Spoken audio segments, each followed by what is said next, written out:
Telecom రంగంలో అడుగుపెట్టింది మొదలు సంచలన ఆఫర్లతో దూసుకెళ్తున్న రిలయన్స్ జియో తాజాగా మరో బంపర్ ఆఫర్ ప్రకటించింది. జూలై చివరి నాటికి జియో ధనాధన్ ప్లాన్ ముగియనున్న సంగతి తెలిసిందే. దీంతో తర్వాత పరిస్థితి ఏంటన్న దానిపై వినియోగదారుల్లో చర్చ మొదలవుతుండగానే మరో సరికొత్త ఆఫర్తో ముందుకొచ్చింది. అయితే జియో 5 యూజర్లకు మాత్రమే దీన్ని అందుబాటులోకి తెస్తున్నట్టు కంపెనీ వెల్లడించింది. ఈ కొత్త స్కీమ్ ప్రకారం జియో వినియోగదారులు కొత్త జియో 5 డివైస్తో పాటు కొత్త జియో సిమ్ కార్డు తీసుకోవాల్సి ఉంటుంది. 99 రూపీస్ చెల్లించి జియో ప్రైమ్ ప్లాన్ తీసుకోవాలి. అనంతరం 149 రూపీస్, 309, 509 రీఛార్జ్ ప్యాక్లలో ఏదో ఒకటి ఎంపిక చేసుకోవచ్చు. 149 రూపీస్తో రీఛార్జ్ చేసుకుంటే సంవత్సరం పాటు ప్రతి నెల 2 GB డేటా అందుకోవచ్చు. 309 రూపీస్తో ప్యాక్ ఎంచుకున్న వారికి 6 నెలల పాటు ప్రతిరోజు 1 GB డేటా అందుకుంటారు. ఈ ప్యాక్పై మొత్తం మీద 6 నెలల్లో 168 GB డేటా లభిస్తుంది.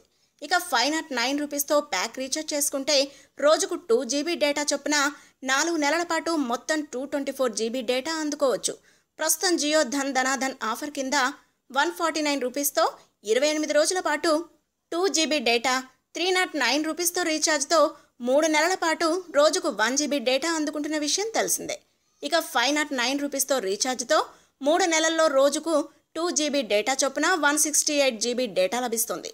తాజా ఆఫర్తో జియో తమ వినియోగదారులకు రెట్టింపు లబ్ధి అందించేందుకు ముందుకు రావడం విశేషం. If you like the video, please like us and subscribe Tollywood Nagar.